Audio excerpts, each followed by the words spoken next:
government officials po kayo. Kayo po ay halal ng bayan. Pinahiram lang kayo ng kapangyarihan. At yung kapangyarihan na yun, hindi nyo dapat ginagamit laban sa mga taong nagluklok sa inyo. And so, ito pong ginawa po namin ngayong araw na ito. Ito po ay bagay na gusto naming itatak sa lahat ng mga Pilipino na gusto at nangangarap ng isang mas magandang Pilipinas. How are we going to achieve it?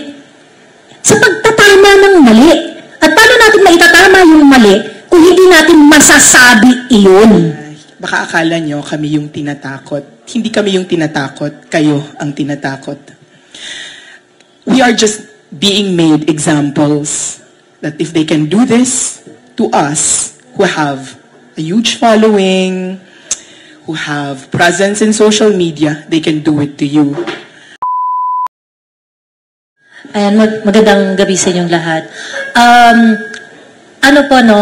Ito pong aksyon na ito na ginawa namin ngayong hapon, ngayong araw, ay napaka-importante kasi especially sa akin, dahil ako ay galing sa napakasimpleng pamilya. Pinalaki ako ng mga magulang ko na talagang napaka-hardworking. At ang puhunan talaga lang namin ay lumaban ng patas sa buhay. And I just cannot accept that someone na pinahiram ng kapangyarihan ng taong bayan ay sisirain ng lahat ng pinaghirapan ng magulang ko, ng pamilya ko, at sasabihan ako na pogo vlogger, narco vlogger, bagong makapili. That is unacceptable. And so, importante itong araw na to kasi ito yung araw ng ordinaryong tao na kagaya namin, kagaya ko, ay tatayo laban dito sa mga bully na to. Hindi po pwedeng gagawin nyo lang yan just because kaya ninyo. Hindi po pwede na i-flex nyo lang yung inyong kapangyarihan. Ang gagamitin natin reckoning point, ang gagamitin natin na pagsukat kung may maling ginawa ang mga vlogger ay yung nararamdaman ninyo. Mga government officials po kayo. Kayo po ay halal ng bayan. Pinahiram lang kayo ng kapangyarihan. At yung kapangyarihan na yun, hindi nyo dapat ginagamit laban sa mga taong nagluklok sa inyo. And so, ito pong ginawa po namin ngayong araw na ito. Ito po ay bagay na gusto naming itatak sa lahat ng mga Pilipino na gusto at nangangarap ng isang mas magandang Pilipinas. How are we going to achieve it? Sa pagtatama ng mali. At paano natin maitatama yung mali kung hindi natin masasabi iyon? So, para sa akin, hindi ako papayag na ang mga pinaghirapan ng mga taong katulad ko, ng mga kasama ko ngayon, ngayong gabi na to, ay papaliwalain lang at talagang yuyurakan lang, tatapak-tapakan lang nitong mga kongresistang ito, lalong-lalo na ni Congressman Ace Barbers. At walang habas na sasabihin sa lahat ng puntahan niyang media interviews na nilalabanan nila puno ang mga narco vloggers at saka mga pogo vloggers at eventually nga ang mga katauhan pala na yun, ang mga tinuturo pala nila na yun ay kami. Masakit po na matawag na ganon lalo na sa isang tao na never po akong na-involve sa drugs. Ako po ay galit sa sugal. At pagkatapos, sasabihan ka ng ganon-ganon lang. Itong mga tao na sa kapangyarihan, kailangan mag-isip sila. Every time na meron silang sinasabi o every time na meron silang tinuturo na mga taong kinakayan-kayanan lang nila, this should be this should be an example to everyone na kailangan po natin na manindigan. Kasi kapag hahayaan natin na tapak-tapakan lang tayo nitong mga to, anong mangyayari sa atin? Anong mangyayari sa susunod na henerasyon? Anong mangyayari dun sa mga susunod na mga thinking youth natin? hindi na lang nila sasabihin kung ano yung naiisip nila kasi baka mamaya ipatawag lang sila sa Kongreso. That is something that I cannot accept. So, yun po, no, ang ginawa po namin ngayong araw na ito ay para po sa, of course, para sa pag-restore ng aming reputasyon na winarak nitong mga tao sa Kongreso, especially yung mga tao dyan sa TRICOM.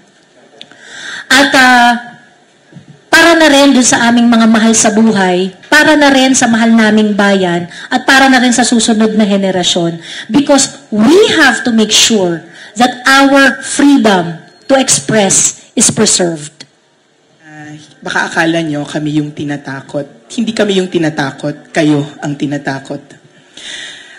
We are just being made examples that if they can do this to us, who have a huge following, who have presence in social media, they can do it to you.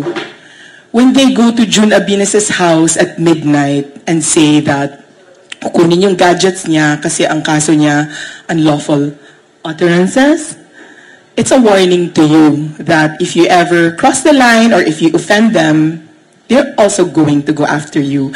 Baka you think, you look at us and think, it's okay because they deserve it. We represent kung ano ang kaya nilang gawin sa inyo. Kasi kung kaya nilang gawin sa amin, that we have followers, that she's a lawyer, she's a doctor, alam mo yun, I work in media, people here have actual jobs.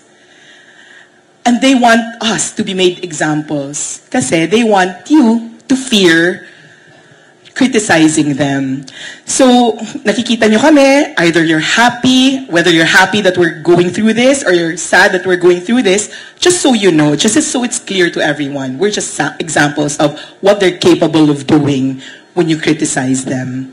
And this is why we are suing Ace Barbers. We are not suing them for us. Ako, personally, I'm suing him for all the Filipinos na siguro takot or hindi alam kung anong gagawin pag sa kanila gawin to. We just want you to know you have a legal remedy. This is what you do to fake news purveyors. You sue them. You sue them for libel. You sue them for cyber libel because Ace Barber seems to think na he needs all these regulations on social media. He doesn't. We have laws. We have ready laws on how to sue people who slander your name, who libel you. This is it. You sue them. You sue them like we do Ace Barbers who, for some reason, handpicked us and said narco-vloggers kami. And pogo vloggers kami, and purveyors of fake news kami without a single shred of evidence. This is what you have to remember.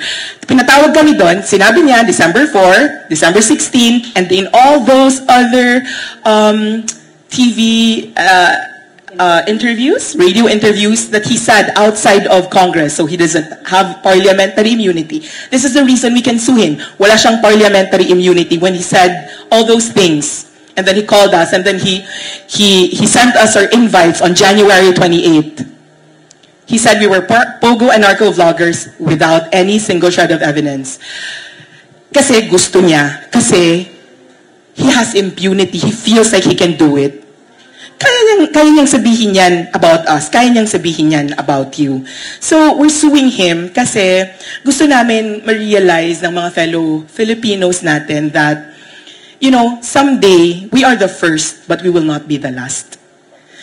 Kami ngayon, but someday, you will refer to our case against him. Because this is the first in history, this is the first in Philippine history, that a group of people, a group of vloggers, are suing, we're suing a congressman because he felt like he could just get away with ruining our reputations. Personally, you cannot get away with ruining our reputations. Hindi pwedeng ganun. Patunayan mo. Now, if mapatunayan mo, kasuhan mo kami. Patunayan mo muna. Since we do not have the power to say that to you in the HR, if you call us during the hearing, then we're going to the court so that the court tells you to prove to them that we are narco vloggers, pogo vloggers. You prove it to them and you prove it to the world that we are narco vloggers and pogo vloggers. And then, bahala na ang korte kung hindi mo mapatunayan, then you'll be imprisoned, I guess. And Kathy Binag will also sue you for so much. She's going to sue you because she's the one with money.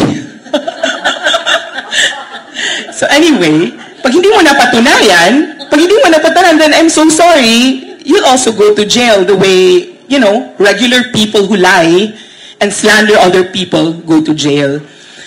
So to my fellow Filipinos, this is not just for us. Kasi totoo lang, it's easy to fold. It is. It is easy to shut up. Like, for example, tinatakot-takot kami. Like, for example, my family would say, tumigil ka na nga lang, ano ba nakukuha mo? Wala. I don't know. I don't know ano nakukuha kasi sa puso ko, I feel the need to fight. I see Duterte who's 80 years old, still fighting. I see people lining up outside PGH. Alam mo yun, every day you want to give up kasi wala ka naman talagang nakukuha. And for some reason, God reminds you, or your fellow Filipinos remind you that you were given a voice for a reason. So that's why we fight. Because for some reason, we're here, we have voices, and the right way to use that voice is, we have to fight for what's right. So, yun lang sasabihin ko, ano ba sasabihin ko? Yun lang. Okay, so Ace Barbers, you wanted to see us, I hope you see us in court.